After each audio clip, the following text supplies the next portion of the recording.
ആ- ആദ്യമായി ഞാൻ ദൈവത്തിനോട് നന്ദി പറയുകയാണ്.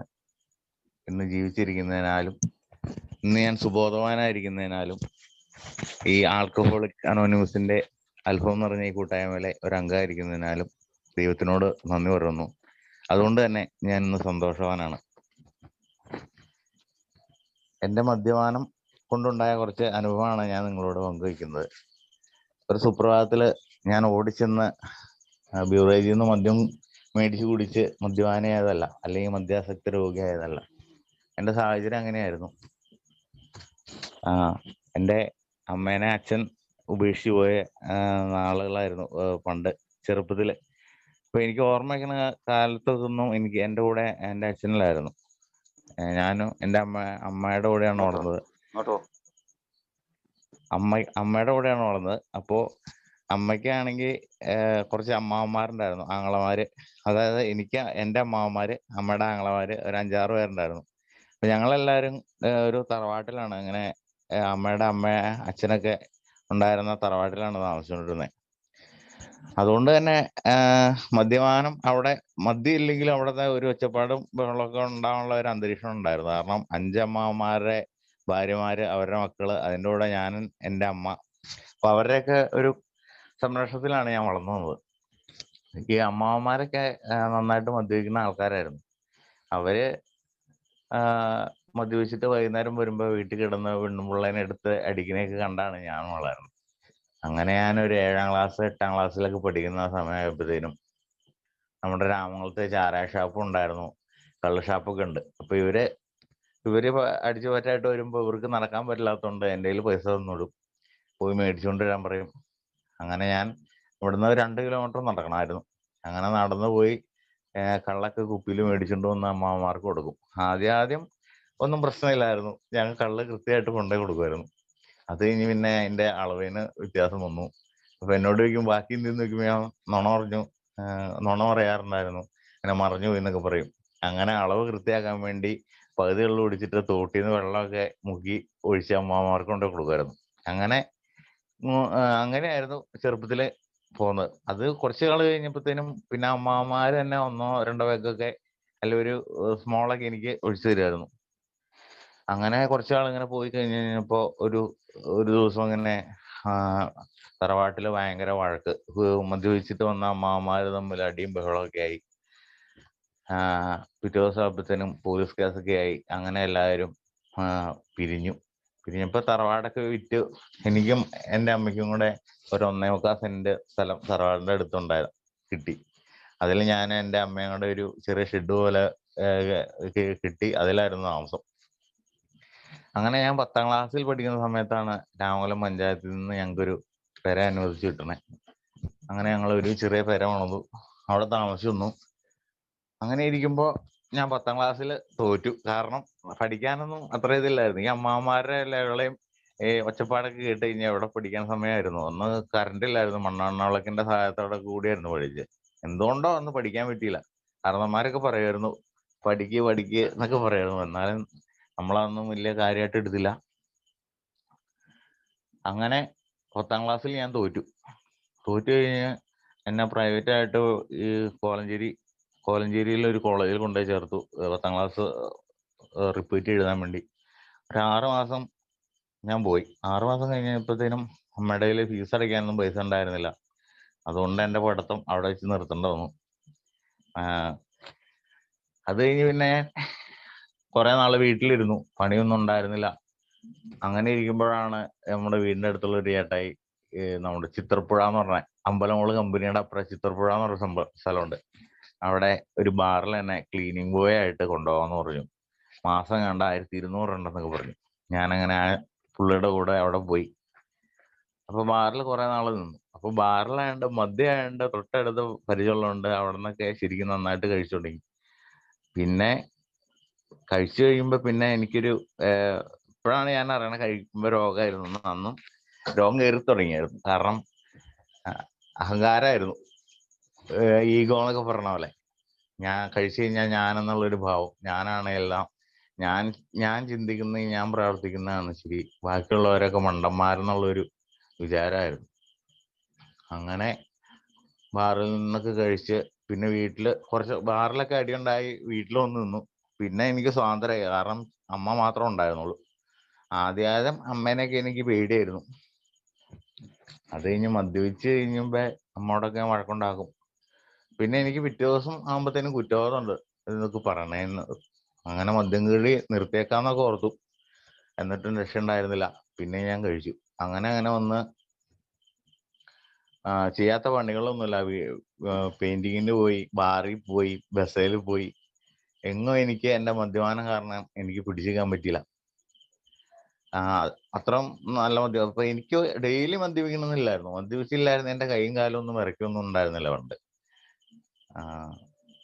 പൈസ ഉള്ളപ്പോ മദ്യപിക്കും, അല്ലെങ്കിൽ കുഴപ്പമൊന്നുമില്ല, വീട്ടിൽ നിന്നിരിക്കും. ആദ്യം അങ്ങനെയൊക്കെ ആയിരുന്നു. അത് കഴിഞ്ഞ് കല്യാണമൊക്കെ എനിക്കായി. 2010 ഒരു എടക്കാട്ടുകൽ എന്ന് പറഞ്ഞ സ്ഥലത്ത് നിന്ന് ഒരു പെണ്ണിനെ ഇങ്ങനെ ആലോചിച്ചു. അമ്മയുടെ കെയർ ഓഫിലാണ് ആലോചിച്ചത്. അപ്പൊ ഞാൻ പോയി കണ്ട് ഇഷ്ടപ്പെട്ടു, കല്യാണം നടന്നു. ഭയങ്കര പ്രതീക്ഷയോടുകൂടിയായിരിക്കും അവള് എന്റെ ജീവിതത്തിലേക്ക് വന്നത്. കാരണം ഏതൊരു പെണ്ണായാലും, എനിക്കിപ്പോ 2 പെൺപിള്ളേരുണ്ട്. ഏതൊരു നമ്മളും അങ്ങനെയല്ല ആഗ്രഹിക്കുള്ളൂ. ഏതൊരു അച്ഛനും അമ്മയും നല്ലൊരു ചെറുക്കൻ്റെ കൂടെ പറഞ്ഞേക്കാൻ ആഗ്രഹിക്കുള്ളൂ. അവരും അതുപോലെ തന്നെ പറഞ്ഞു വെച്ചു. ഞാൻ നല്ലവനൊക്കെ ആയിരുന്നു, പക്ഷെ ഇപ്പോഴും നല്ലവനൊക്കെ കേട്ടോ. പക്ഷെ അന്ന് എന്താണോ, ഞാൻ അങ്ങനെയൊന്നും പ്രതീക്ഷയിലായിരുന്നു ഇങ്ങനെയൊക്കെ സംഭവിക്കുന്നു. പക്ഷെ അവളെ ഒത്തിരി പ്രതീക്ഷയോടു കൂടിയാണ് എൻ്റെ കൂടെ വന്നത്. അങ്ങനെ ഇവിടെ വന്ന് അപ്പൊ എനിക്കാകെ 5 പവനും 50,000 രൂപയാണ് അവര് ശ്രീധരന്റെ. അവരും ഒരു പാവപ്പെട്ട വീട്ടിലായിരുന്നു. എന്നിട്ട് ഈ കല്യാണം 2010 ഫെബ്രുവരി 7-ാം തീയതി ആയിരുന്നു എന്റെ കല്യാണം. അപ്പോ ഈ പൈസ എന്റെ വീട്ടിലൊന്നും അമ്മ തന്നില്ല. അമ്മയും പിന്നെ എന്റെ അമ്മാവന്റെ മോളൊക്കെ കൂടിയാണ് കൈകാര്യം ചെയ്തത്. അപ്പൊ എനിക്കാണെങ്കിൽ പിറ്റേ ദിവസം കല്യാണം. എന്റെ കൂട്ടുകാരന്മാരൊക്കെ വരും. അപ്പൊ അവർക്കൊക്കെ ഒരു ചെറുത് മേടിച്ചു കൊടുക്കണം. കാരണം ഞാനിവിടെ എല്ലാവരും അത്യാവശ്യം കല്യാണത്തിനൊക്കെ പോയിട്ടുണ്ട്. അപ്പൊ എനിക്കും ഇങ്ങനെയൊക്കെ മദ്യം അവിടെ നിന്ന് കിട്ടാറുണ്ട്. അപ്പൊ എനിക്കൊരാഗ്രഹം, എന്റെ കല്യാണത്തിന് അവർക്കും വിളിച്ചൊന്ന് ട്രീറ്റ് ചെയ്യണമെന്ന് എനിക്ക് ഒരാഗ്രഹം. അങ്ങനെ ഞാൻ അമ്മോട് പൈസ ചോദിച്ചു. അമ്മ പൈസ തന്നില്ല. ഞാൻ അവിടെ നിന്ന് പോയി മദ്യപിച്ചിട്ട് വന്നിട്ട് അമ്മയായിട്ട് ലഹളം. അങ്ങനെ ശനി ഞായറ കല്യാണമെങ്കിൽ ശനിയാഴ്ച വൈകുന്നേരം മൊത്തം അലമ്പ് ഇവിടെ കിടന്നു. അമ്മേനെ ബോധം കെട്ട് കോലഞ്ചേരി മെഡിക്കലിട്ട് കൊണ്ടുപോകണു. ആകെ ഞാൻ അന്ന് രാത്രി ഓർത്തു, നാളെ ആ പെണ്ണിന്റെ കാര്യം കാരണം നാളെ ഞാൻ പോകില്ല എന്നുള്ളൊരു വാശിയിലായിരുന്നു. കാരണം താടിയൊക്കെ ഉണ്ടായിരുന്നു. കല്യാണം വേണ്ടാന്നുള്ള രീതിയിൽ നിൽക്കുമായിരുന്നു. അപ്പൊ അത് കഴിഞ്ഞ് ഞാനിങ്ങനെ കിടന്ന് ആലോചിച്ചു. രാത്രി വെളുക്കാൻ നേരം നമ്മുടെ സുബോധം വന്നു കഴിഞ്ഞപ്പോ ആലോചിച്ചു, ദൈവമേ, എന്നെ കാത്തൊരു പെണ്ണ അവിടെ അമ്പലത്തിൽ വന്ന് നിൽക്കുമ്പോ അത് മോശമല്ലേ എന്നൊക്കെ ആലോചിച്ച് പിന്നെ അപ്പൊ തന്നെ രാവിലെ ചാടി എണീറ്റ് ഷേവ് ഒക്കെ ചെയ്ത ഡ്രസ്സ് മാറിപ്പോയി കല്യാണം കഴിച്ചുകൊണ്ട് വന്ന് ഇവിടെ വന്ന് ആദ്യം പ്രശ്നമില്ലായിരുന്നു. പിന്നെ അവിടെ ഓരോ വളവ് തുടങ്ങി, കൊണ്ടുപോയി പണയം വെച്ചു. അതിൽ നിന്ന് കൂട്ടുകാരന്മാർക്കൊക്കെ ചെലവ് ചെയ്തു. അതിൽ നിന്ന് ഞാനും കഴിച്ചു. അങ്ങനെ ഒരു വളയൂരി, 2 വളയൂരി, കയ്യിലെല്ലാം തീർന്നു. അങ്ങനെ കാതിലെല്ലാം തീർന്നു. എല്ലാം ഞാൻ കൊണ്ടുപോയി ആദ്യം പണയം വെച്ചു. അത് കഴിഞ്ഞ് പിന്നെ എല്ലാം വിറ്റു. അതിൽ നിന്നൊക്കെ കള്ളുകൂടിയായിരുന്നു. ഒരു പ്രയോജനം ഉണ്ടായിരുന്നില്ല. അപ്പൊ ആദ്യം ഞങ്ങൾക്ക് ഒരു വർഷം ആകുമ്പോഴത്തേനും കുട്ടികളൊന്നും ഉണ്ടായിരുന്നില്ല. 2011 ആയപ്പോഴത്തേനും ഒരു കുട്ടി ജനിച്ചു. പിന്നെ അതിന്റെ സന്തോഷത്തിന് അന്നും കുറെ കഴിച്ചു. അന്നൊന്നും കേസുകളും കാര്യങ്ങളൊന്നും എനിക്ക് ഉണ്ടായിരുന്നില്ല. ആദ്യത്തെ കുട്ടി ജനിച്ചപ്പോ സന്തോഷത്തോടെ ഇതായിട്ടിരുന്നു. അത് കഴിഞ്ഞ് പ്രശ്നങ്ങളില്ലാണ്ടൊക്കെ പോന്നതാണ്. കുറച്ചു നാൾ കഴിഞ്ഞപ്പോഴത്തേനും വൈഫ് എൻ്റെ വീട്ടുകാരായിട്ടൊരു ചെറിയ പിണക്കം. കാരണം ഞാനിവളോട് വീട്ടിൽ ഞാൻ മദ്യപിച്ചെത്തുമ്പോ കലവില ഉണ്ടായിരുന്നു. പക്ഷെ ഇവളെ എന്നോട് പറയാണ്ട് ഒരു ദിവസം ഇവിടെ വീട്ടിട്ട് പോയി. ഞാൻ വിളിച്ചു കഴിഞ്ഞപ്പോ ഇവിടെ അച്ഛനാണ് എടുത്തത്. അച്ഛനും വിളിച്ചിട്ട്, പുള്ളി നല്ല മദ്യപാനിയാ. പുള്ളി വിളിച്ചിട്ട് എന്നോട് കുറെ ചീത്ത പറഞ്ഞു. ഞാനും കുറെ ചീത്ത പറഞ്ഞു. പുള്ളി എന്നോട് പറഞ്ഞു, ധൈര്യം ഉണ്ടെങ്കിൽ ഇങ്ങോട്ട് വാടാന്നൊക്കെ പറഞ്ഞു. പുള്ളി അവിടെ 2-3 ആൾക്കാരൊക്കെ ഉണ്ടായിരുന്നു പുള്ളിയുടെ ഇതില്. അവര് മദ്യപിച്ചുകൊണ്ടിരിക്കുന്നതിന്റെ ഇടയ്ക്കായിരുന്നു ഞാനും മദ്യം കഴിച്ചിട്ട് വിളിക്കുന്നത്. അപ്പൊ മദ്യപാനികള് ആരായാലും വിട്ടുകൊടുക്കാനുള്ള ഒരു സന്മനസ് ആർക്കും ഉണ്ടാവില്ല. പുള്ളി എന്നെ വിളിച്ച് വാശി ഏൽപ്പിച്ചു. ഞാനും ഇവിടുന്ന് വാശി കയറ്റി. ഞാനും ഇവിടുന്ന് ലാസ്റ്റ് അങ്ങോട്ട് ചെന്നു. മദ്യപിച്ച് കഴിഞ്ഞാൽ എന്റെ ഏറ്റവും വലിയ വിചാരം, എന്റെ അഹങ്കാരം എന്താന്ന് വെച്ച് കഴിഞ്ഞാൽ ഈ ലോകത്തിലെ ഏറ്റവും വലിയ ആള് ഞാനാണ്. അങ്ങനെ ആയതുകൊണ്ട് തന്നെ ഞാൻ ഇവിടുന്ന് പോയി അവിടെ ചെന്നു. അവിടെ ചെന്ന് കഴിഞ്ഞപ്പോ ഇവര് വാതിലൊക്കെ പൂട്ടി. ഇവർക്കിടെ ബന്ധക്കാരുടെ വീട്ടിലും കണ്ടുപോയി. ഞാൻ കുറെ നേരം നിന്നിട്ട് കണ്ടില്ല. എനിക്ക് ലാസ്റ്റ് ദേഷ്യം വന്നു. ഞാൻ നേരെ ഫ്രണ്ട് വാതിലിട്ടൊരു ചവിട്ട് കൊടുത്തു. ആ വാതിൽ പൊളിഞ്ഞു പോയി. നേരെ വീടിന്റെ അകത്ത് കയറി അവിടെ ഉണ്ടായിരുന്ന TV, ഫ്രിഡ്ജ്, ഫാൻ എന്ന് വേണ്ട സകല സാധനങ്ങളും തല്ലി പൊളിച്ചതിന് ശേഷം അവരുടെ ഒരു ആസ്പെറ്റോസ് മേഞ്ഞ ഒരു മുറിയും കൂടെ ഉണ്ടായിരുന്നു. അതിന്റെ ഒരു തട്ടും കൂടെ ഇളക്കി എടുത്ത് മൊത്തം അലങ്കോലമാക്കിയിട്ടു. അത് കഴിഞ്ഞപ്പോഴത്തേനും ഇതൊക്കെ കാണിച്ച് പ്രവൃത്തിയൊക്കെ കാണിച്ച് ഞാൻ പുറത്തിറങ്ങി കഴിഞ്ഞ് നോക്കിയപ്പോഴത്തേനും ഇവരുടെ അച്ഛൻ വന്നിട്ട് എന്റെ നേർക്ക് ഒരു കല്ല് വെച്ചെറിഞ്ഞു. പിന്നെ പുള്ളിയായിട്ട് അടിയായി. പുള്ളി ഉണ്ടായിരുന്ന 2-3 പേരും കൂടെ ഉണ്ടായിരുന്നു. ഹലോ ഹലോ ഹലോ ഹലോ കേൾക്കാം. പറഞ്ഞോ കേൾക്കാമോ? കേട്ടോണ്ടിരിക്കുക. അങ്ങനെ പുള്ളിയായിട്ട് അടി ഉണ്ടായി കഴിഞ്ഞ് പുള്ളി കൊണ്ടേക്ക്. ഹലോ പറഞ്ഞോ രതീഷ് പറഞ്ഞോ, കുഴപ്പമില്ല. രതീഷ് ഒന്ന് ശ്രദ്ധിക്കട്ടെ, ഞങ്ങളെല്ലാരും കേൾക്കുന്നുണ്ട്. ശല്യം ഉണ്ടാവാണ്ടിരിക്കാൻ വേണ്ടിയാണ് മൈക്ക് നമ്മൾ ഓഫ് ചെയ്തേക്കണത് എല്ലാരും. ഓക്കെ. അങ്ങനെ പുള്ളിയായിട്ട് വഴക്കുണ്ടായി കഴിഞ്ഞപ്പോ എനിക്ക് പെട്ടെന്ന് എനിക്ക് പോലീസ് വരും എന്നുള്ളൊരു ഭയം ഉണ്ടായി. അതുകൊണ്ട് തന്നെ ഞാൻ അമ്മേനെ വിളിച്ചിട്ട് പറഞ്ഞു, അമ്മ ഇങ്ങനെയൊക്കെ ഒരു സംഭവം ഉണ്ടായി, അതുകൊണ്ട് ഞാനൊരു ഓട്ടോറിക്ഷ വിളിച്ചിട്ട് അങ്ങോട്ട് വരും, ഓട്ടോറിക്ഷ പൈസ കൊടുക്കണം എന്ന് പറഞ്ഞു. ഞാൻ ഇവിടെ നിന്ന് ഒരു ഓട്ടോറിക്ഷ വിളിച്ച് അവിടെ നിന്ന് ഇവിടെ വന്ന് അമ്മ ഓട്ടോ പൈസ കൊടുത്തിട്ടു. അപ്പൊ ഞാനിവിടെ വന്നപ്പോഴും എന്റെ മനസ്സിൽ കറക്റ്റായിട്ട് എനിക്ക് കാണുന്നുണ്ടായിരുന്നു അവിടുത്തെ വീടിന്റെ കിടപ്പ്. കുറച്ച് കഴിയുമ്പോഴത്തേനും എനിക്ക് ഒരു പേടി, ഒരു ഭയവും സങ്കടമൊക്കെ ഉണ്ടായിരുന്നു.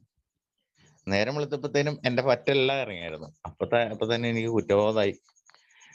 അവിടെ ചെന്ന് ശരിയാക്കാനൊന്നും പറ്റില്ല. എന്തായാലും അവര് കേസ് കൊടുക്കുമെന്ന് അറിയാം. അപ്പൊ അതിന്റെ പേരില് ഹോസ്പിറ്റലിൽ പോയി അഡ്മിറ്റ് ആയേക്കാം, അല്ലെങ്കിൽ വലിയ കേസായാലോ എന്ന് ഓർത്ത് ഞാൻ രാവിലെ തന്നെ ഇവിടെ നിന്ന് പോയി പിറവം ഗവൺമെന്റ് ഹോസ്പിറ്റലിൽ പോയി അഡ്മിറ്റ് ആയി. എന്റെ തലക്കെട്ട് കല്ല് വെച്ചെറിഞ്ഞു എന്നും പറഞ്ഞു.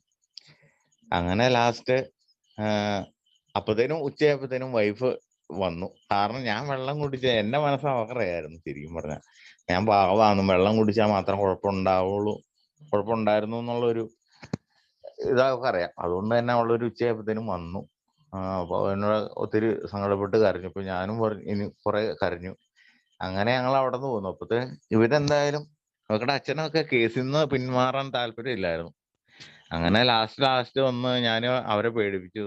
നിങ്ങൾ കേസിൽ നിന്ന് മാറിയില്ലെങ്കിൽ നിങ്ങളുടെ മോളെ ഞാൻ കൊല്ലൂ എന്നൊക്കെ പറഞ്ഞ് ഭീഷണിപ്പെടുത്തി അവിടെ പോയി മദ്യപിച്ചിട്ട് നിന്ന്.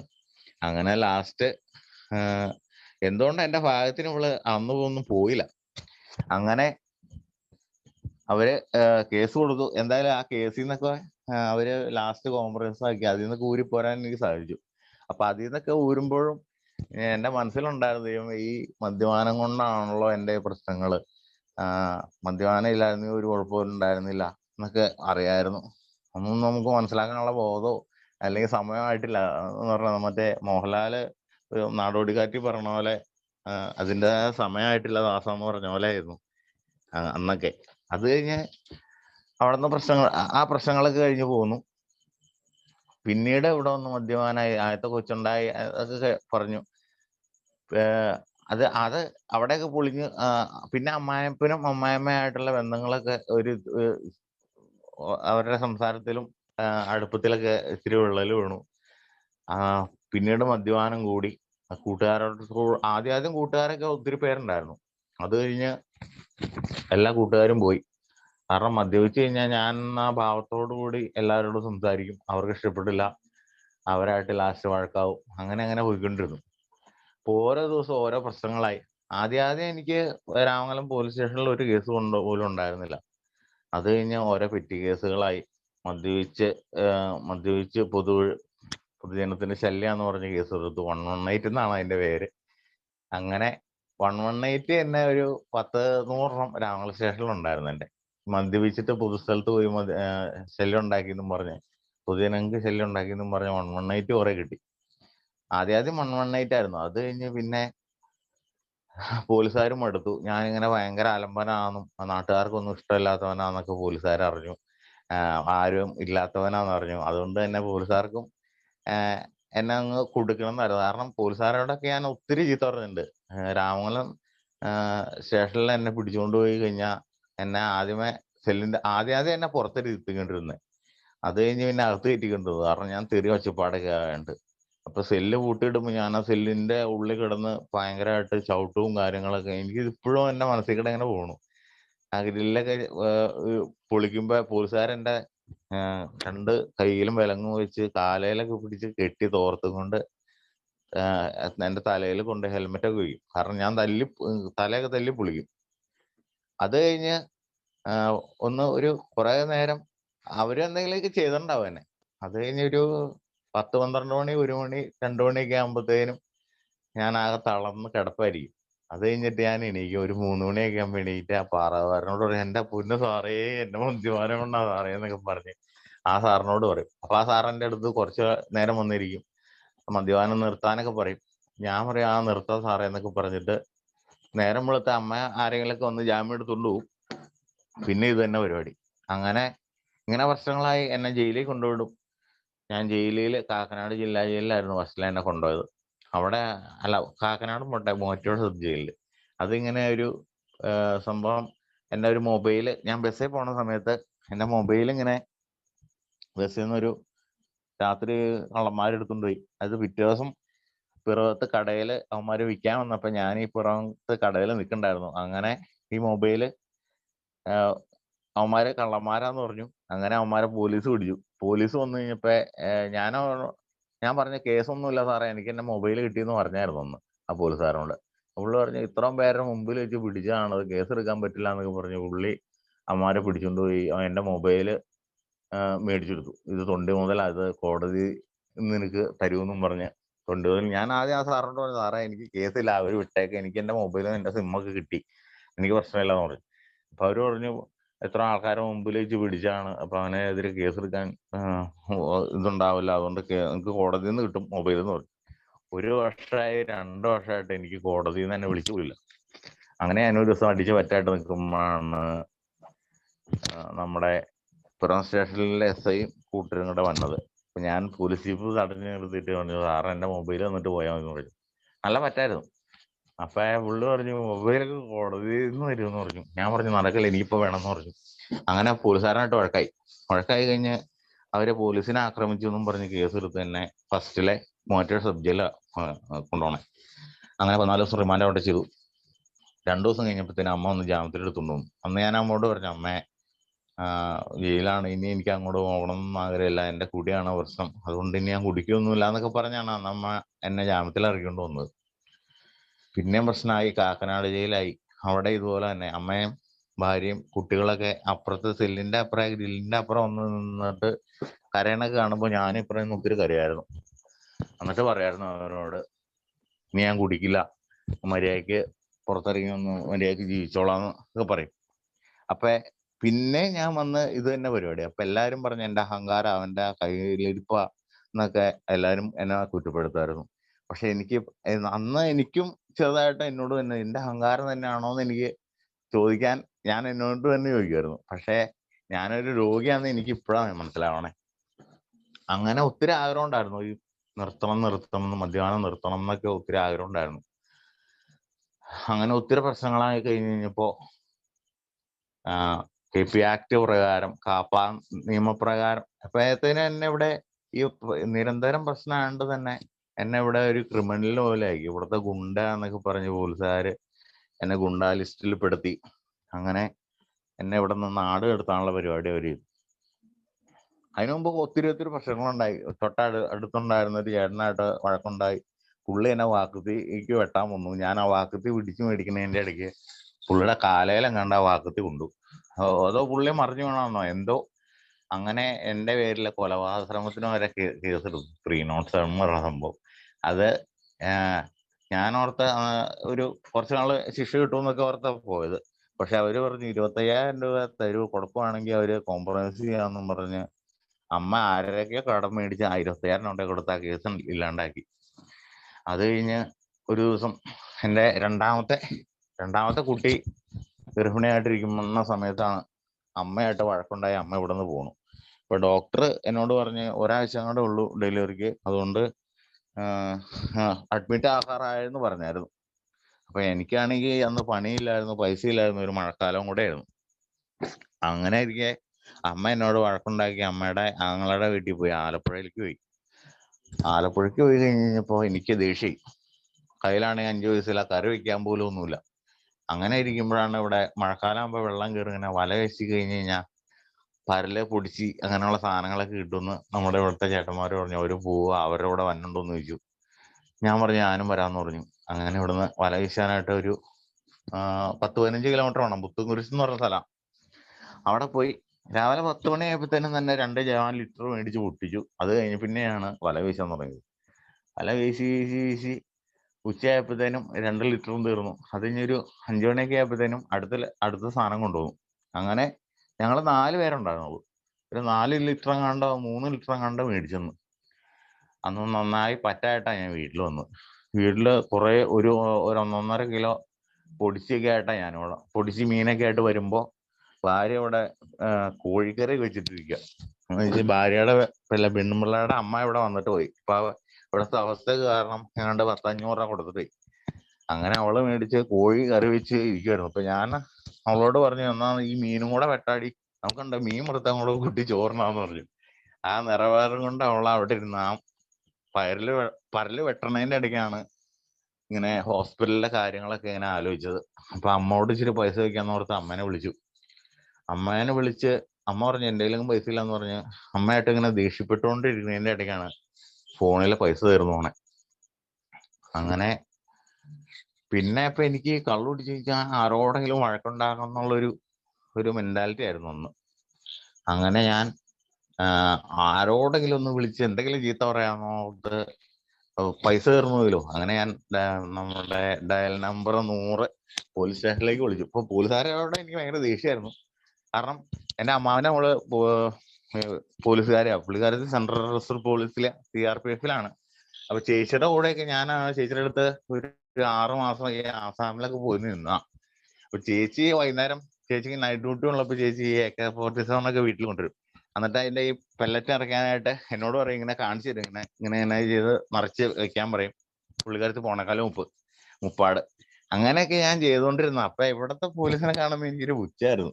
ഇവർക്കിടെ പോലീസുകാരെ ചുമ്മാ ആത്തി പിടിച്ചോണ്ടിറങ്ങണല്ലേ, നിങ്ങൾ AK-47 കണ്ടിട്ടുണ്ടോന്നൊക്കെ ഉള്ള ഒരു അഹങ്കാരത്തിന്റെ പേരിൽ തന്നെ എനിക്ക് ഇങ്ങനെ ഈ പോലീസുകാരെ കാണുമ്പോൾ ഒരു ചെറിയ ദേഷ്യം ഉണ്ടായിരുന്നു. അങ്ങനെ ഞാൻ 100 വിളിച്ച് കുറെ ചീത്ത പറഞ്ഞു. അപ്പൊ അവര് പറഞ്ഞു നിന്റെ ടവർ ഞാൻ ലൊക്കേറ്റ് ചെയ്ത് ഞങ്ങൾ ലൊക്കേറ്റ് ചെയ്ത് നിന്നെ പിടിച്ചോളാന്നൊക്കെ പറഞ്ഞു. അപ്പൊ ഒരു പ്രാവശ്യം എനിക്ക് പ്രശ്നമില്ലായിരുന്നു. 2-3 പ്രാവശ്യം വിളിച്ചപ്പോഴത്തേനും അവര് പറഞ്ഞു നിന്നെ പിടിച്ചോളാം എന്നുള്ള രീതിയിൽ പറഞ്ഞു. ഞാനാ പറ്റുമ്പുറത്ത് കുറെ ചീത്തയും പറഞ്ഞു. കുറച്ച് കഴിഞ്ഞപ്പോ ഞാൻ ഈ വീടിന്റെ മുറ്റത്ത് ഒരു വീഡിയോ വലിച്ച് നിൽക്കുമ്പോ വീടിന്റെ അതിലെ റോഡിന്റെ അപ്പുറക്കടെ ഒരു വണ്ടി തന്നെ ഉണ്ട്. ഇപ്പൊ എനിക്ക് മനസ്സിലായി പോലീസുകാരായിരിക്കുന്നു മനസ്സിലായി. ഞാൻ താഴെ ചെന്ന റോട്ടിൽ നിന്ന് നമ്മൾ നോക്കിയപ്പോ പോലീസ് വണ്ടി അവിടെ കിടക്കുക. ഞാൻ തൊട്ടപ്പുറം ഒരു വീടുണ്ട്. ഇത് ഞാൻ താമസിക്കുന്ന ഒരു കോളനിയിലാണ്. അങ്ങനെ എന്റെ തൊട്ടപ്പുറത്തുള്ള ഒരു വീടിന്റെ അങ്ങോട്ട് കയറിപ്പോയി. അപ്പൊ അവിടെ ഒരു മിണ്ടില്ലാത്തൊരു ചേച്ചി ഉണ്ടായിരുന്നു. ആ പുള്ളിക്കാരി ഇപ്പൊ സമയം കണ്ട ഒരു 10-12 1 മണിയായിരുന്നു എനിക്ക് തോന്നുന്നത് രാത്രി. പുള്ളിക്കാരത്തി അവിടെ കണ്ട് മൂത്രം ഒഴിക്കാനായിട്ട് ഇറങ്ങിയതാ. പുള്ളിക്കാരത്തിൻ്റെ ഒരു ഹെഡ്ലൈറ്റ് ഉണ്ടായിരുന്നു, എൻ്റെ ഒരു ഹെഡ്ലൈറ്റ് ഉണ്ടായിരുന്നു. അങ്ങോട്ടും ഇങ്ങോട്ടും അടിച്ച് അപ്പൊ ആളെ മനസ്സിലായി, എന്നെ മനസ്സിലായി, എനിക്ക് ആ ചേച്ചിനെ മനസ്സിലായി. അപ്പൊ ഞാൻ ചേച്ചിയോട് പറഞ്ഞു ചേച്ചി മിണ്ടല്ലേ പോലീസ് പോകാനുണ്ടെന്ന് പറഞ്ഞു.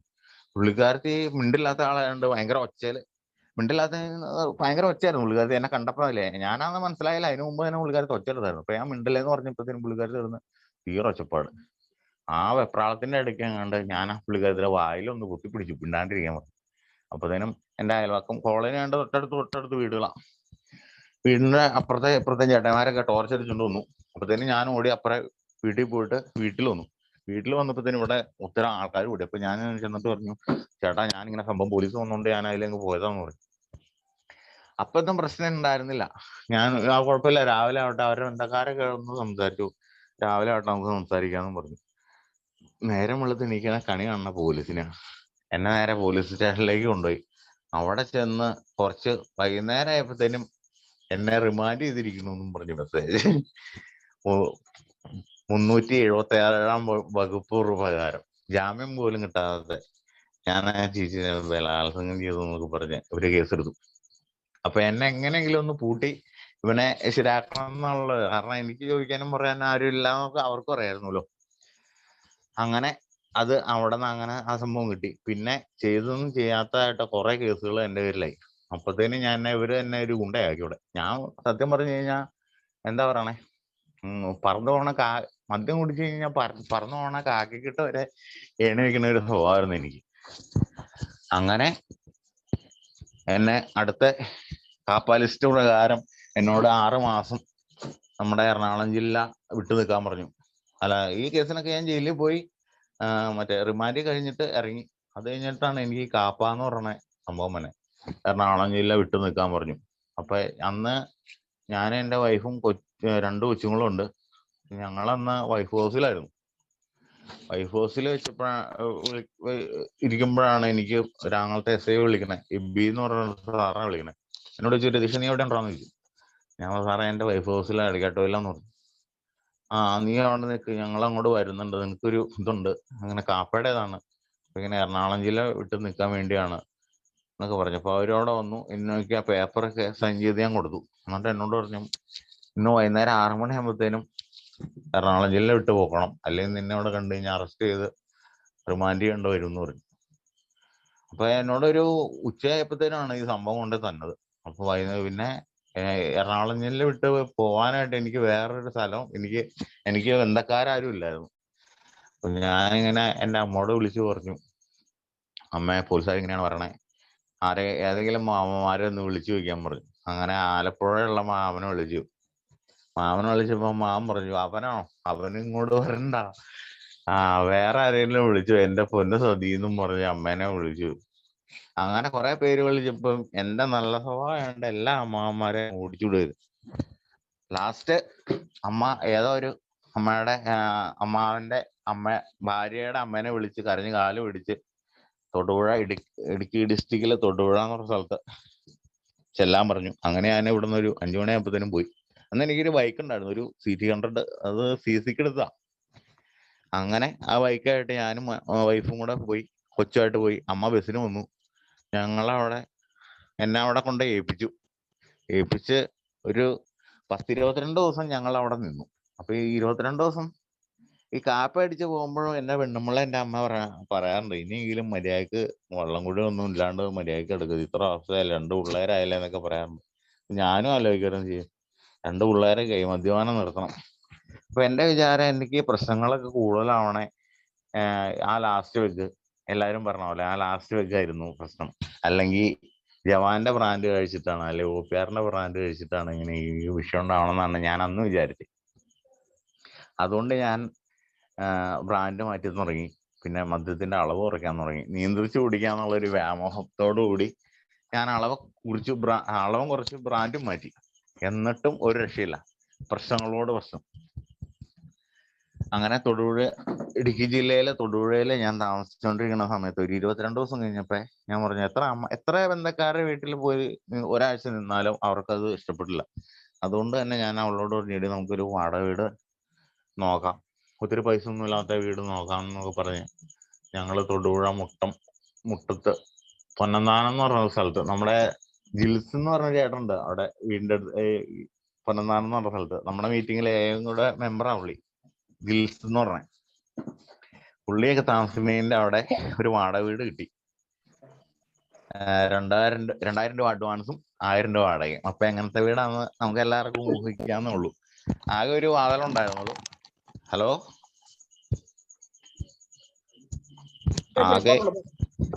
കേൾക്കാം രതീഷേ, പറഞ്ഞോ.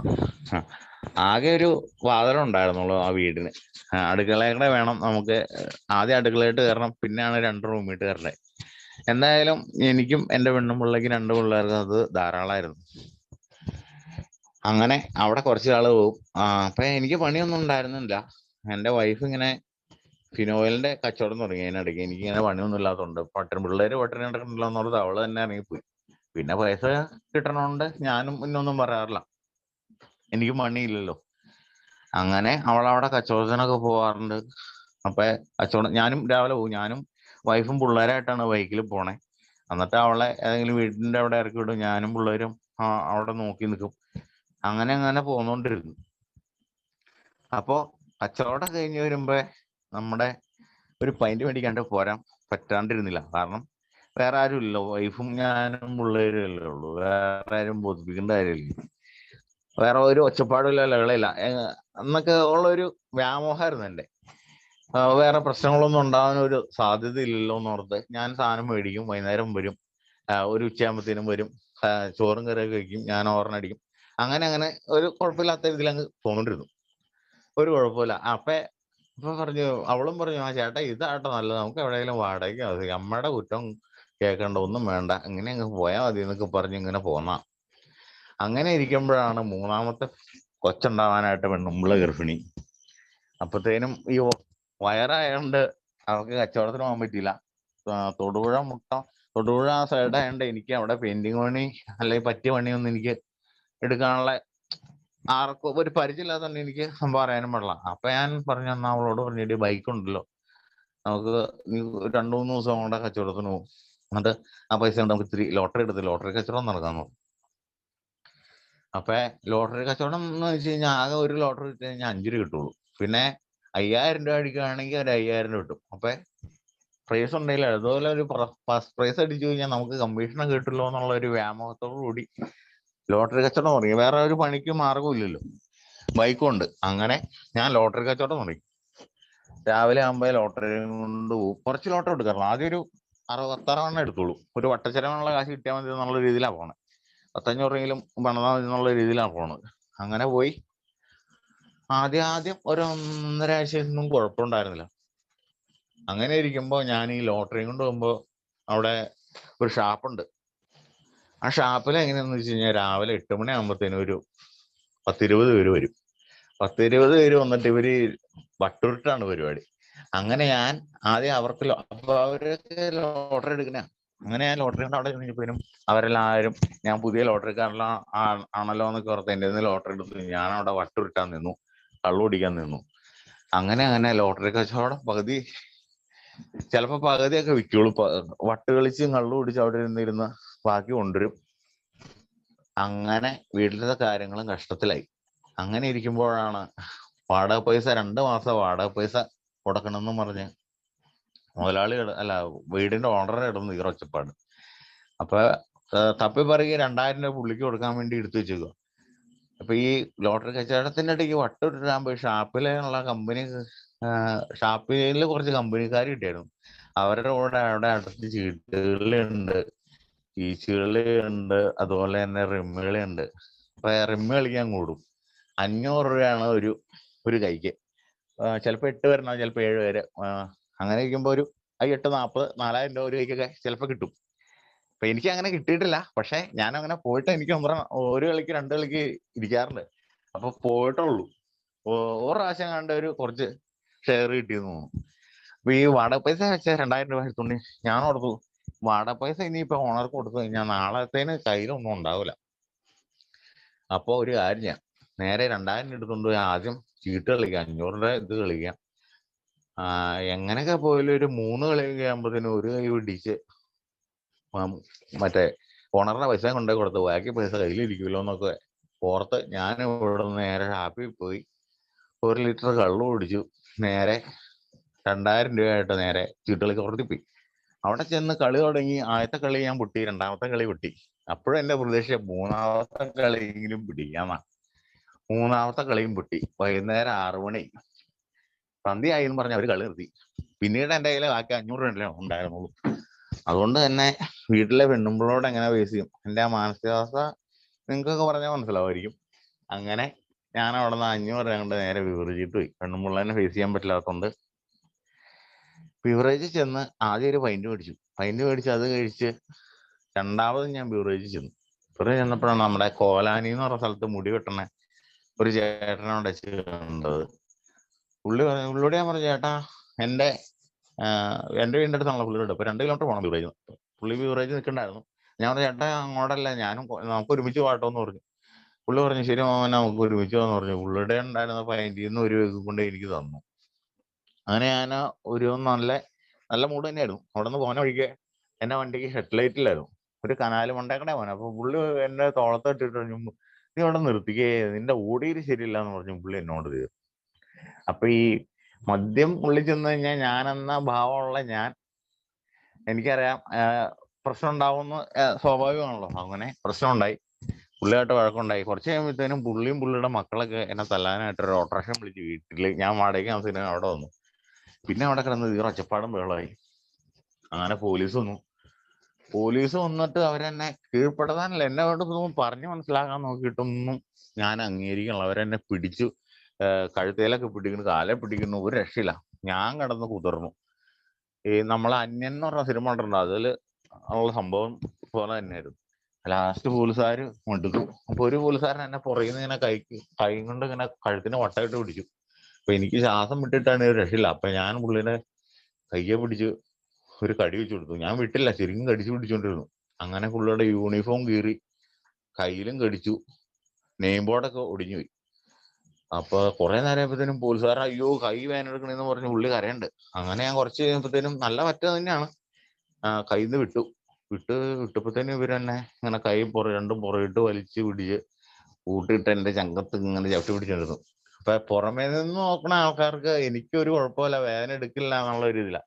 പക്ഷെ എന്റെ ശ്വാസം ഇപ്പൊ പോകുന്നുള്ള ഒരു അവസ്ഥയിലായിരുന്നു ഞാൻ അവിടെ കിടന്നത്. ലാസ്റ്റ് ഞാൻ കുറച്ചു നേരം കണ്ട അവർ എന്നെ ചവിട്ടി പിടിച്ചോണ്ടിരുന്ന ചിലപ്പോ എന്റെ അവിടെ നിന്ന് ശവം എടുക്കണ്ടോന്നുണ്ട്. അങ്ങനെ ഞാൻ അവിടെ ചത്തോല കിടന്നു. അതുകൊണ്ട് അവരെ വിട്ടു, എന്നെ അന്നൊന്നും ചെയ്തില്ല. പിറ്റേ ദിവസം ഞാനടുത്ത് പോലീസുകാരൊക്കെ പോയി നോർത്ത് വീട്ടിൽ കയറി കിടന്നു. ഭയങ്കര മേലുവേദനയൊക്കെ ആയിരുന്നു. പറ്റൊക്കെ ഇറങ്ങി കഴിഞ്ഞപ്പോഴത്തേനും വെളുപ്പിന് തന്നെ പോലീസ് വന്നു. ഒരു 4 മണിയൊക്കെ ആയപ്പോഴത്തേനും പോലീസ് ഈ അടുക്കള വാതിലിട്ട് വന്നു വീർമുട്ട്. ഞാൻ സാറേ പറ്റിപ്പോയിന്ന് പറഞ്ഞ് വീണ്ടും ഞാൻ സഹതാപം, കുറ്റബോധം. ഇവരോടൊന്നും പറഞ്ഞിട്ട് ഇവരെ അംഗീകരിച്ചില്ല, നേരെ പിടിച്ച് റിമാൻഡ് ചെയ്തു. ഇപ്പൊ വെണ്ണുമ്പിള്ള ഈ നിറവേറായിട്ട് സ്റ്റേഷനിൽ വന്നു. അമ്മേനെ ഞാൻ ഇവിടെ നിന്ന് വിളിച്ചു വരാൻ പറഞ്ഞു. ഞാനപ്പോ അവിടുത്തെ എസ് ഐയോട് പറഞ്ഞു, സാറേ മദ്യമാണ് സാറേ എന്നൊക്കെ പറഞ്ഞു ഒത്തിരി കാലം പിടിച്ചു. എന്നെ വെണ്ണുമ്പിളയും പറയാൻ, അല്ലാത്തപ്പോ ഒരു കുഴപ്പമില്ല ഏട്ടയ്ക്ക് മദ്യമാണ് പ്രശ്നം എന്നൊക്കെ പറഞ്ഞ് ആ അവസ്ഥയൊക്കെ എനിക്ക് ഇപ്പോഴേ എനിക്ക് ഇതാണ്. കാരണം ഒത്തിരി കണ്ണീര് എൻ്റെ അമ്മ എൻ്റെ പെണ്ണുമ്പിള്ളം കുടിച്ചിട്ടുണ്ട് ഞാൻ കാരണം, ഈ മദ്യപാനം കൊണ്ട് മാത്രം. എന്നിട്ട് ഈ എസ് ഐയോട് ഞാൻ പറഞ്ഞു, എൻ്റെ പൊന്നു സാറേ എനിക്ക് ഇങ്ങനെയാണ് അവസ്ഥ, മദ്യം വെച്ച് കഴിഞ്ഞാൽ സാറേ എനിക്ക് മദ്യം നിർത്തണം ആരുള്ളത്, ഇങ്ങനെ പറ്റണമെന്ന് പറഞ്ഞു. പുള്ളിക്ക് എൻ്റെ അവസ്ഥ മനസ്സിലായില്ല. പുള്ളി ഇങ്ങനെ പറഞ്ഞു, ആ ശരിയാ സംഭവമൊക്കെ ശരിയാന്നൊക്കെ പറഞ്ഞു. എന്നെ അതിൽ റിമാൻഡ് ചെയ്യാണ്ടിരിക്കാൻ പറ്റില്ല, പോലീസുകാരനൊക്കെ അടിച്ച പോലീസിന്റെ ഡ്യൂട്ടി തടസ്സപ്പെടുത്തി എന്നൊക്കെ പറഞ്ഞവര് എന്നെ റിമാൻഡ് ചെയ്തു. അങ്ങനെ മുട്ടഞ്ചേരിയിലുണ്ടു. അവിടെ നിന്ന് ജാമ്യം എടുത്ത് ഇറങ്ങി. 2 ദിവസം കഴിഞ്ഞപ്പോ തന്നെ ഇറങ്ങി. അപ്പൊ അവിടെ നിന്ന് ഞാൻ വിചാരിച്ച തന്നെ ഇനി കുടുങ്ങിയില്ല എന്നൊക്കെ ഓർത്താ ഞാൻ പിന്നെയും ജയിലിൽ നിന്ന്. അങ്ങനെ പിന്നെയും മദ്യാസക്ത രോഗിയായോണ്ട് വീണ്ടും കുടിച്ചു. അങ്ങനെ കുടിച്ച് ലാസ്റ്റ് അല്ല അവിടെ നമ്മുടെ മുട്ടത്തുനിന്ന് തന്നെ അപ്പത്തേനും 1 വർഷം കഴിഞ്ഞായിരുന്നു. ഇവിടുന്ന് രാമംഗലം 6 മാസം എന്നോട് ഇവിടുന്ന് രാമംഗലം വിട്ട് അല്ല എറണാകുളം ജില്ല ഇട്ട് നിൽക്കാൻ പറഞ്ഞു. അങ്ങനെ അവിടെ നിന്ന് മുട്ടത്തുനിന്ന് ഇങ്ങോട്ട് തിരിച്ചു വന്നു. തിരിച്ചു വന്നിട്ട് ഇവിടെ ആൾക്കാരുടെയൊക്കെ മുമ്പിൽ നല്ല ഇതിലായിട്ട് ജീവിക്കണം എന്നൊക്കെ ഉള്ള ഒരു ആഗ്രഹത്തോടു കൂടിയാണ് വന്നത്. പക്ഷെ മദ്യാസക്ത രോഗിയായ ഞാൻ ഇവിടെ വന്ന് വീണ്ടും മദ്യം മേടിച്ച് കുടിച്ചു. പിന്നെയും പോലീസ് പ്രശ്നങ്ങള്, കേസ് അടുപ്പിച്ച് 2-3 പ്രശ്നങ്ങൾ ഉണ്ടായപ്പോ എന്നും ഒരു രാവിലെ 3 മണി 4 മണിയൊക്കെ എണീക്കുന്ന ആ സമയത്ത് വീണ്ടും ഡെയിലി ഒരു 2-3 പ്രശ്നങ്ങൾ ഡെയിലി അടുപ്പിച്ചു വന്നു. കാരണം ഡെയിലി മദ്യപാനം കണ്ട് എന്നും പ്രശ്നമായിരുന്നു. അങ്ങനെ വന്നപ്പോഴത്തേനും ഞാൻ ഓർത്തു ഇനി ജീവിച്ചിട്ട് കാര്യമില്ല, ഇനി ഫ്രണ്ട് ഇട്ട് പോയിട്ട് കാര്യമില്ല, ആത്മഹത്യ മാത്രമാണ് ഒരു വഴിയുള്ളൂ എന്ന് പറഞ്ഞു. ഇതിനു മുമ്പ് ഞാൻ ഒരു പ്രാവശ്യം കോളേജേരി മെഡിക്കലിൽ 1 മാസം ട്രീറ്റ്മെന്റ് എടുത്താ. കോളേജേരി മെഡിക്കലിൽ ഞാൻ ഇതുപോലെ പോയി രാമംഗലത്തെ സ്റ്റേഷനിൽ സാറിനോട്, സാറേ നിങ്ങൾ എപ്പോഴും എന്നെ ജയിലിട്ട് പിടിച്ചോണ്ട് പോകാണ്ട് എന്നെ മദ്യപാനം ഒന്ന് നിർത്തി തരാൻ പറഞ്ഞ് ഞാനെന്ന് പറഞ്ഞു. അന്ന് ശിവകുമാർ സാറിന്റെ കെയർ ഓഫിലാണ് എന്നെ 1 മാസം കോളേജേരി മെഡിക്കൽ കോളേജിൽ ട്രീറ്റ്മെന്റ് എടുത്ത് ഞാൻ ഇറങ്ങണേ. അവിടെ നിന്ന് ഇറങ്ങിയപ്പോ ഇനി ഞാൻ മദ്യപിക്കില്ല എന്നൊക്കെ പറഞ്ഞാൽ വന്നത്. ഒരു 3 മാസം കഴിഞ്ഞപ്പോ വീണ്ടും മദ്യപിച്ച പ്രശ്നങ്ങളായിരുന്നു. ചേട്ടാ 1 second. Hello hello hello hello പറഞ്ഞോ രതീഷേ. ചേട്ടാ സമയം കൂടുതൽ എടുക്കണ്ടോ? ഇത് 1 മണിക്കൂർ. പറഞ്ഞോ ഓക്കെ. അപ്പൊ ഈ കോളേജേരി മെഡിക്കലിൽ നിന്ന് വന്നു കഴിഞ്ഞപ്പോ ഞാൻ ഇനി മദ്യപിക്കില്ല, ഇനി നല്ല പിള്ളയായിട്ട് ജീവിക്കണം എന്നൊക്കെ ഓർത്താണ് വന്നത്. ട്രീറ്റ്മെന്റ് കഴിഞ്ഞപ്പോ എന്റെ ഭാഗങ്ങളൊക്കെ ശരിയായി, മദ്യപാനമായിരുന്നു പ്രശ്നം, അത് മാറി കിട്ടിയെന്നൊക്കെ ഒരു സന്തോഷത്തോടു കൂടിയാണ് വന്നത്. പക്ഷെ ഈ മദ്യമായിട്ടുള്ള ഇടപഴകലും നമ്മുടെ കൂട്ടുകാരന്മാരുടെ കൂടെയുള്ള ഇടപഴകലൊക്കെ കാരണം വീണ്ടും ഞാൻ മദ്യത്തിലേക്ക് പോയി. അപ്പൊ എന്നോട് ഡോക്ടർ പറഞ്ഞു ഇനി മദ്യപിക്കരുത്, ഇനി മദ്യപിച്ച് കഴിഞ്ഞാൽ നിനക്ക് പ്രാന്ത് പോലെ വരും എന്നൊക്കെ പറഞ്ഞാണ് എന്നെ വിട്ടത്. അപ്പൊ ആഴ്ചയിൽ പോയി ഗുളിക മേടിക്കാൻ കോലഞ്ചേരി മെഡിക്കലിൽ പോകണം. 10-600 രൂപ വേണമായിരുന്നു ഗുളികയ്ക്ക്. അയാളുടെ ഗുളിക എന്തോ സംഭവം. അങ്ങനെ ഞാൻ അങ്ങോട്ട് ആഴ്ചയിൽ പോയി ഗുളികയൊക്കെ മേടിച്ച് കഴിച്ചുകൊണ്ടിരുന്നു. കുറച്ച് നാൾ കഴിഞ്ഞപ്പോഴത്തേനും വീണ്ടും ഒരു ആസക്തി. മദ്യം കാണുമ്പോൾ നമ്മളെ തന്നെ കാന്തം കാണുമ്പോൾ ഇരുമ്പിന്റെ ആകർഷണം ഉണ്ടാവും എന്നൊക്കെ പറഞ്ഞ പോലെ മദ്യം കാണുമ്പോൾ എനിക്ക് കഴിക്കണം എന്നുള്ള ഒരു ആഗ്രഹം, അല്ലെങ്കിൽ ബിവറേജ് കാണുമ്പോൾ അങ്ങോട്ടൊക്കെ ഒരു ആകർഷണം. അങ്ങനെ ഇനി പെണ്ണുമ്പിള്ളെ പോലീസുകാരൊന്നും അറിയരുത്, ആരും അറിയാണ്ട് ഒരു കാര്യം ചെയ്യാം. ഇപ്പൊ എന്റെ നല്ല സാധനം എന്ന് പറഞ്ഞാൽ ഒന്നല്ലേ MC അല്ലെങ്കിൽ ഹണീബിയ. ഞാനിവിടെ നല്ല സാധനം എന്ന് പറഞ്ഞാൽ അതിലും ടോപ്പ് സാധനമുണ്ട്. നമ്മുടെ പൈസയുടെ അനുസരിച്ച് അത്ര വല്ലേ പറ്റുള്ളൂ. അങ്ങനെ ഞാൻ എന്റെ ബ്രാൻഡ് മാറ്റി നോക്കി, OPR മാറ്റി, ജവാനൊക്കെ മാറ്റി, നല്ല നല്ല ബ്രാൻഡ് മേടിച്ച് കഴിക്കാൻ നോക്കി, അളവ് കുറച്ചു. അപ്പൊ ആരും അറിയാണ്ട് കഴിക്കാൻ നടത്തു. അങ്ങനെ ഇപ്പൊ എന്നോട് ഡോക്ടർ ഇനി കഴിച്ചു കഴിഞ്ഞാൽ പ്രാന്തായെന്ന് പറഞ്ഞ് ഞാൻ പരീക്ഷിച്ചു. ആദ്യം ഒരു ക്വാർട്ടർ മേടിക്കും, എന്നിട്ട് അതിൽ നിന്ന് ഒരു നൈസ് കഴിച്ചു നോക്കും എങ്ങനെയുണ്ടെന്ന് അറിയാൻ വേണ്ടി. അങ്ങനെ കഴിച്ചു നോക്കുമ്പോ എനിക്ക് ഭയങ്കരമായിട്ട് ഇങ്ങനെ ബ്ലഡ് ഹീറ്റ് ചെയ്യണ പോലെ, ഇങ്ങനെ തലച്ചോറൊക്കെ കിടന്ന് ഇങ്ങനെ വിങ്ങണ പോലെയൊക്കെ ഒരു അനുഭവം ഉണ്ടായിരുന്നു. അങ്ങനെ 2-3 പ്രാവശ്യം കഴിച്ചു കഴിഞ്ഞപ്പോ തന്നെ അങ്ങനെ ഉണ്ടായിരുന്നു. പിന്നീട് എനിക്ക് പ്രശ്നം ഉണ്ടാകുന്നില്ല. എന്നിട്ട് അപ്പൊ 1 പ്രാവശ്യം തന്നെ ട്രീറ്റ്മെന്റ് കഴിഞ്ഞു കേട്ടോ. അതുപോലെ തന്നെ തിരുവഴ അമ്പലത്തിൽ എനിക്ക് ആരാണ്ട് കൂടോത്രം ചെയ്താന്നൊക്കെ പറഞ്ഞ് അമ്മ കൊണ്ട് ഓടിച്ചു.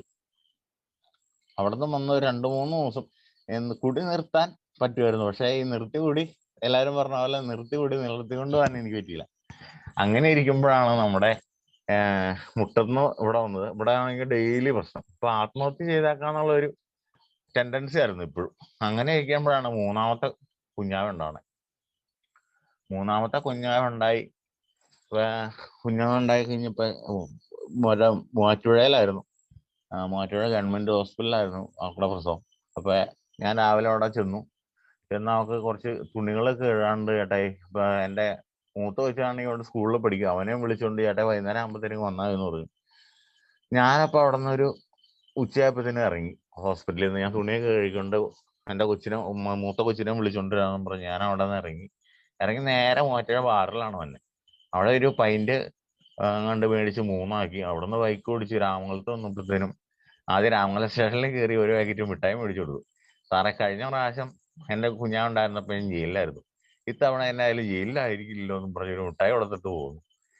എന്റെ പൊന്നോ, ഞാൻ തിരിച്ച് ഒരു പൈന്റും കൂടെ മേടിച്ച് കഴിച്ച് ഇവിടെ വന്ന് പിന്നെ അവിടെ നിന്ന് വന്ന വഴിക്ക് മൊത്തം ലഹളയായിരുന്നു. എന്തിനു പറയണോ, വൈകുന്നേരം ആയപ്പോഴത്തേനും പിന്നെയും പോലീസ് എന്നെ പിടിച്ചോണ്ട് പോയി റിമാൻഡ് ചെയ്തു. പെണ്ണുപിള്ളേരുടെ അടുത്ത് എന്റെ മൂത്ത കൊച്ചിനെ കൊണ്ടുവിടുകയത്. കാരണം അത്രയ്ക്ക് അലമ്പായിരുന്നു. സാറ് പറഞ്ഞിട്ടുണ്ട് അതില്. സാറ് നിങ്ങക്ക് ഞാനിപ്പോ എങ്ങനെയാ പറയണേ, ഞാനവിടെ കാണിച്ചു കൂട്ടി എന്താന്ന് എനിക്ക് ചെറിയൊരു ഓർമ്മ പോലെ ഉള്ളൂ. പക്ഷെ ഭീകരമായ ഒരു അവസ്ഥയായിരുന്നു. കാരണം എന്റെ കൊച്ചിന് കരയാതെ തന്നെ അവന്റെ കണ്ണീടെ 2 തുള്ളി വെള്ളം വന്നു എന്നാ സാറെന്ന് പറഞ്ഞു. അപ്പൊ അതൊക്കെ നമുക്ക് ഇപ്പൊ നോക്കി മനസ്സിലാക്കുമ്പോ ആ വേദന എന്നാന്ന് പറയാൻ പറ്റുള്ളൂ. അങ്ങനെ എന്തായാലും അന്ന് ജയിലിൽ കൊണ്ടുപോയി. ആ ജയിലിൽ നിന്ന് അതായിരുന്നു എന്റെ ലാസ്റ്റ് ജയിൽ കയറ്റം. അല്ല, അത് കഴിഞ്ഞ് സെൻട്രൽ ജയിലിൽ അത് പറയാം. എന്നിട്ട് ഞാൻ അവിടെ നിന്ന് ഇറങ്ങി കഴിഞ്ഞപ്പോഴത്തേനും പിന്നെ പ്രശ്നങ്ങളായി കഴിഞ്ഞപ്പോഴാണ് എനിക്കും ആത്മഹത്യ ചെയ്തായിരുന്നു എന്നുള്ള ഒരു ടെൻഡൻസിയിലേക്ക് വന്നത്. ഇനി ജീവിച്ചിട്ട് കാര്യമില്ല, നാട്ടുകാർക്കും വേണ്ട, വീട്ടുകാർക്കും വേണ്ട, ഒരു നല്ല അച്ഛനാവാൻ പറ്റുള്ള, എന്തിനെങ്ങനെ ജീവിക്കണേ എന്നൊക്കെ ഓർത്ത് ഇരിക്കുമ്പോഴാണ് എന്റെ വീടിന്റെ അടുത്തുള്ള ഒരു ചേട്ടായി ഇങ്ങനെ, പുള്ളി ഇതുപോലെ തന്നെയാ, നല്ല കുടിയനാ. അങ്ങനെ അലമ്പൊന്നുമില്ല, എന്നാലും നല്ല കുടിച്ചിങ്ങനെ റോട്ടില് ഒച്ചപ്പാടൊക്കെ ഉണ്ട്, ആൾക്കാരൊക്കെ എന്നെ റോട്ടിലൊക്കെ കിടക്കണതാണ്. പുള്ളിയൊക്കെയാണ് എനിക്ക് മദ്യമൊക്കെ ആദ്യം നമ്മളെ ആശാനാ പുള്ളിനെ വിളിക്കുന്നത്. ഇപ്പൊ പുള്ളി ഞാൻ നോക്കിയപ്പോ നല്ല സെറ്റപ്പായിട്ട് കുടിക്കാണ്ട് നടക്കണു. ഒരു 2-3 മാസമായിട്ട് പുള്ളി മദ്യപിക്കണതാണെന്ന് എനിക്ക് അറിയാൻ പറ്റി. അപ്പൊ ഞാൻ പുള്ളീനെ ചെന്ന് കണ്ടു. നേരത്തെ കാലം പുള്ളീനെ നല്ല ഗ്ലാമർ, മുഖത്തിനൊക്കെ നല്ല ഐശ്വര്യം, നല്ല ഡ്രസ്സ്, നല്ല പാന്റ് എന്നൊക്കെ ഇട്ട് പുള്ളി നല്ലതായിട്ട് ജോലിക്ക് പോണു, വീട്ടിൽ നന്നായിട്ട് കുടുംബം നോക്കണൊക്കെ ഇട്ട് എനിക്കിങ്ങനെ കാണാനും മറ്റുള്ളവർ പറഞ്ഞറിയാനൊക്കെ ഇങ്ങനെ കേട്ടു ഞാൻ. എന്നാ പുള്ളീനെ ഒന്ന് പോയി കണ്ടേക്കാന്ന് പറഞ്ഞ് ഞാൻ പുള്ളിയോട് ചോദിച്ചു, ചേട്ടാ ഇത് എങ്ങനെയാട്ടെ ഈ മദ്യപാനം നിർത്തിയെന്നൊക്കെ പുള്ളിയോട് ചോദിച്ചപ്പോ പുള്ളിയാണ് പറഞ്ഞേ, ഇവിടെ രാമംഗലം സ്റ്റേഷനിലെ ഒരു SI സാറുണ്ട്, ശിവകുമാർ എന്ന് പറഞ്ഞ പുള്ളിയാണ് പുള്ളിയുടെ മദ്യപാനം നിർത്തിയതെന്ന് പുള്ളി എന്നോട് പറഞ്ഞു. അപ്പൊ ഞാൻ ഓർത്തു, ഈ സാറ് എങ്ങനെയാ മദ്യപാനം, ഇത് തന്നെ സംഭവം എന്നാന്ന് ഒന്ന് അന്ന് ഞാൻ അത്ര കാര്യമാക്കില്ല. അപ്പൊ എനിക്ക് ഈ ആത്മഹത്യ ചെയ്താക്കാന്നുള്ള ടെൻഡൻസി ഒക്കെ വന്നപ്പോ തന്നെ ഞാനിങ്ങനെ ഇരുന്ന് ആലോചിക്കാൻ ദൈവം എന്ത് ചെയ്താൽ മദ്യപാനം എനിക്ക് നിർത്താൻ പറ്റുമെന്ന് ഇങ്ങനെ ആലോചിച്ചുകൊണ്ടിരിക്കുമ്പോഴാണ് ഈ പുള്ളി പറഞ്ഞ കാര്യം ഞാൻ ആലോചിക്കുന്നത്. എന്നാ ലാസ്റ്റ് ആയിക്കാണ് ശിവകുമാർ സാറിനെ ഒന്ന് പോയി കണ്ടേക്കാന്ന് ഓർത്ത് ഞാൻ രാമംഗലം സ്റ്റേഷനിൽ രാവിലെ രാവിലെ 7 മണിയായപ്പോഴത്തേനും ഞാൻ ഇവിടുന്ന് വീട്ടിൽ നിന്ന് ഇറങ്ങിയതാ. എനിക്ക് പേടിയായിരുന്നു തന്നെ സ്റ്റേഷനിലേക്ക് കയറി ചെല്ലാൻ. സുബോധത്തോടെ ഒരു സ്റ്റേഷനിലേക്ക് കയറി ചെല്ലാൻ പേടിയായിരുന്നു. മദ്യപിച്ചിട്ടാണ് ഞാൻ എവിടെ കയറി ചെല്ലും. അങ്ങനെ അതുകൊണ്ട് പേടിയായതുകൊണ്ട് തന്നെ ഞാൻ എൻ്റെ രണ്ടാമത്തെ കൊച്ചിനെ എടുത്തോണ്ടാണ് സ്റ്റേഷനിലേക്ക് ചെല്ലുന്നത്. അപ്പൊ ചെന്ന വഴി എനിക്ക് നേരെ ഫ്രണ്ടിൽ കൂടെ പോകാൻ പേടിയായിരുന്നു. അപ്പൊ ഞാൻ നേരെ പുറകെ കൂടെ പോയി കൊച്ചിയായിട്ട്. അപ്പൊ അവിടെയുള്ള എസ്ഐയോട് അവിടെ ഒരു സാറുണ്ടായിരുന്നു. ഉള്ളിൽ വെച്ച് സാറേ ശിവകുമാർ സാർ എപ്പോഴാണ് വന്നെന്ന് ചോദിച്ചു. അപ്പത്തേനും രാമംഗലം സ്റ്റേഷനിലെ എസ് ഐ കയറി വന്നു. അപ്പൊ എന്നെ കണ്ട വഴി ഉള്ളി എന്നെ ആട്ടി ഓടിച്ചു. ഇറങ്ങി പോടാ, നീ എന്തിനാണ് അവിടെ വന്നത്, നിനക്കുള്ള അടുത്ത പണി വന്നിട്ടുണ്ടെന്നൊക്കെ പറഞ്ഞ് പുള്ളി എന്നെ ഓടിച്ചു വിടാൻ ശ്രമിച്ചു. ഞാൻ പറഞ്ഞു സാറേ എനിക്ക് ശിവകുമാർ സാറിനെ കാണണം, എനിക്ക് ശിവകുമാർ സാറിനോട് എനിക്ക് കുറച്ച് കാര്യങ്ങൾ പറയണ്ട, പുള്ളിനെ കാണാണ്ട് എനിക്ക് ഇവിടെ നിന്ന് പോകാൻ പറ്റില്ല എന്ന് പറഞ്ഞു. അപ്പൊ അവര് കുറെ പറഞ്ഞു ഇറങ്ങി പോടാന്നൊക്കെ പറഞ്ഞു. കാരണം അത്രയ്ക്ക് ദേഷ്യമായിരുന്നു എന്നോട്. ഞാൻ പറഞ്ഞു എനിക്ക് സാറിനെ കാണാണ്ട് പോകാൻ പറ്റില്ല സാറേ എന്ന് പറഞ്ഞ് ഇങ്ങനെ ഇരുന്നു. എന്റെ ശല്യം കാരണം അവർ നീ കുറച്ചു നേരം പുറത്തിറങ്ങിയിരിക്കുക, പുള്ളി കുറച്ച് കഴിയുമ്പോഴത്തേനും വരും എന്ന് പറഞ്ഞു. അങ്ങനെ ഞാനും കൊച്ചും അവിടെ പഞ്ചായത്തിന്റെ വടിക്ക് ഇങ്ങനെ ഇരിക്കുമ്പോഴാണ് സാറ് കാർ കൊണ്ട് നിർത്തിയിട്ട് എന്നോട് രതീഷയെന്ന് ചോദിച്ചു, നീ എന്നെ കാണണം എന്ന് പറഞ്ഞു ചോദിച്ചു. ഞാനിപ്പോ സാറിനോട് പറഞ്ഞു സാറേ എന്നെ മദ്യപാനം എനിക്ക് ഭയങ്കര പ്രശ്നമാണ് സാറേ എന്ന്. പുള്ളി പറഞ്ഞു നീ നേരെ സ്റ്റേഷനിലേക്ക് വരാൻ പറഞ്ഞു. ഞാൻ സാറ് കാറ് കൊണ്ട് വിട്ടു. ഞാനും കൊച്ചു നേരെ സ്റ്റേഷനിൽ ചെന്നു. സാറ് അവിടെ നിന്ന് കുറെ കാര്യങ്ങൾ എന്നോട് പറഞ്ഞു, ഒത്തിരി കാര്യങ്ങൾ. കാരണം ഇനി എന്റെ മദ്യപാനം കൊണ്ട് നീ ഫ്രണ്ടിട്ട് പോവാണെങ്കിൽ എന്റെ കൈയും കാലും ഒടിച്ച് ആരെങ്കിലും രാമംഗലം കവലയിലിടും, നിന്റെ പിള്ളേർക്ക് അച്ഛനില്ലാണോ. സാറ് എന്നെ ഒരനിയനോ അല്ലെങ്കിൽ ഒരു ചേട്ടനോ ഒരു അച്ഛനോ എന്നെ ഒത്തിരി ഇപ്പോഴും സ്നേഹിക്കണ്ട, അതല്ല ഞാൻ പറയണേ. സാറ് അന്നാ പറഞ്ഞ കാര്യങ്ങൾ അന്ന് ഇപ്പോഴും എന്റെ ചെവിക്കടെ ഇങ്ങനെ എന്റെ മനസ്സിൽ കൂടെ ഇങ്ങനെ പോകുന്നുണ്ട്. സാറ് പറഞ്ഞ കാര്യങ്ങൾ ഞാൻ അവിടെ നിന്ന് കുറെ നേരം ആലോചിച്ചു. ശരിയാ സാറേ, എനിക്ക് നന്നാണെന്ന് ആഗ്രഹമുണ്ട് സാറേ എന്നൊക്കെ പറഞ്ഞു. അപ്പൊ സാറ് പറഞ്ഞു നീ ഒരു കാര്യം ചെയ്യും, വൈകുന്നേരം ഒരു 5 മണിയാകുമ്പോ കുടിക്കാണ്ട് സ്റ്റേഷനിലേക്ക് വരാൻ പറഞ്ഞു. ഞാൻ പറഞ്ഞു ശരി സാറേ ഞാൻ വന്നോളാന്ന് പറഞ്ഞു. ലാസ്റ്റുള്ള കച്ചിത്തുരുമ്പ എനിക്ക് കിട്ടിയ സാറിന്റെ അത്. അങ്ങനെ ഞാൻ അവിടെ നിന്ന് വീട്ടിൽ വന്നു. 5 മണിയാകുമ്പോഴത്തേനും നേരത്തെ കുളിച്ച് ഡ്രസ്സൊക്കെ മാറി ഞാൻ നേരെ രാമംഗലം സ്റ്റേഷനിൽ ചെന്നു. 5 മണിയായപ്പോഴാണ് നമ്മുടെ രാമംഗലത്തെ ഇന്നത്തെ ഗ്രൂപ്പിന്റെ സെക്രട്ടറി ഉണ്ണിച്ചേട്ടൻ വന്നത്. ഉണ്ണിച്ചേട്ടന്റെ സാറ് പറഞ്ഞു ഇവന്റെ കൂടെ പോകാൻ പേടിയുണ്ടോ എന്ന് ചോദിച്ചു.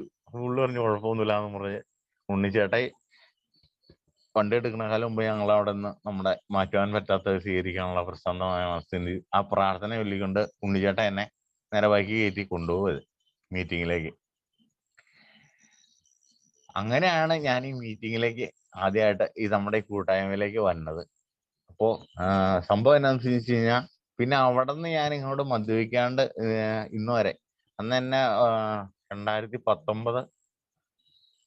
2019 നവംബർ 26-ാം തീയതി തോന്നുന്നു എന്നെ ആദ്യമായിട്ട് ആൽക്കഹോളിക് അനോണിമസ് എന്ന് പറഞ്ഞ മറ്റേ ആരപ്പുഴയുള്ള കൂട്ടായ്മയിലേക്ക് എത്തിക്കണേ. ഇന്നിപ്പോ ഞാൻ മദ്യപാനം നിർത്തിയിട്ട് 1 വർഷവും 8 മാസവും കഴിഞ്ഞു. പിന്നെ ഇപ്പോഴത്തെ അതായിരുന്നു നേരത്തെ എന്റെ അനുഭവം. മറ്റേ ഇപ്പോഴത്തെ ശക്തി എന്താന്ന് പറഞ്ഞു കഴിഞ്ഞാൽ ഞാനിപ്പോ ഒരു അത്ഭുതം എന്ന് പറഞ്ഞ കൂട്ടായ്മ, ദൈവത്തിന്റെ കൂട്ടായ്മയോടും നല്ലൊരു സുഹൃത്ത് വലയത്തിന്റെ ഉള്ളിലാണ് നിൽക്കണേ. അതാണ് എന്റെ ശക്തി. പ്രതീക്ഷ എന്നാന്ന് പറഞ്ഞു കഴിഞ്ഞാൽ എന്താ പറയണേ, ആൽക്കഹോളിക്സ് അനോണിമസില് ഞാൻ ഉറച്ചു നിൽക്കുവാണെങ്കിൽ എനിക്ക് വേറെ ഒന്നിനും പേടിക്കണ്ട. ഈ സുഖം ഇപ്പൊ എനിക്ക് സമാധാനം ഉണ്ട്. രാവിലെ എണീക്കുമ്പോ എനിക്ക് പ്രശ്നങ്ങളില്ല. ഒരു ഓണടി കേൾക്കുമ്പോ എനിക്ക് പേടിയില്ല. സുഖമായിട്ട് ബാത്റൂമിൽ പോകാൻ പറ്റുന്നുണ്ട്. വീട്ടിലെ എന്താ പറയുക ഒത്തിരി വിഭവങ്ങളൊന്നും ഇല്ലെങ്കിലും ഉള്ള കഞ്ഞിയും ചമ്മന്തി മുറിച്ച് സമാധാനത്തോടെ ജീവിക്കാൻ പറ്റുന്നുണ്ട്. ഇതൊക്കെ എനിക്ക് നമ്മുടെ കൂട്ടായ്മയെ കൂടെ മാത്രം കിട്ടിയ ഈ സന്തോഷമാണ്. അതിനെല്ലാവരോടും ഞാൻ നന്ദി പറഞ്ഞു. പ്രത്യേകിച്ച് നമ്മുടെ ശിവകുമാർ സാറാണ്. എന്താ പറയണേ, ശിവകുമാർ സാറിനൊക്കെ ഒത്തിരി നന്ദി എന്നല്ല, പുള്ളിയോടൊക്കെ പുള്ളി ഇല്ല രാമംഗലം സ്റ്റേഷനിൽ ഇല്ലായിരുന്നെങ്കിൽ ഇന്ന് ഞാനും ഉണ്ടായിരുന്നില്ല. അതുപോലെ തന്നെ നമ്മുടെ കൂട്ടായ്മയുടെ എല്ലാ സുഹൃത്തുക്കളും അവരുടെയൊക്കെ ചേർത്തുവിടുന്നത് തന്നെയാണ് ഇന്ന് എന്നെ ഈ സന്തോഷമാണ് എന്നെ ഭൂമിയിൽ ജീവിച്ചിരിക്കാനായിട്ട് സഹായിക്കുന്നത്. മതി കേട്ടോ, എനിക്ക് ഇത്രയൊക്കെ അറിയുള്ളൂ. ഹലോ.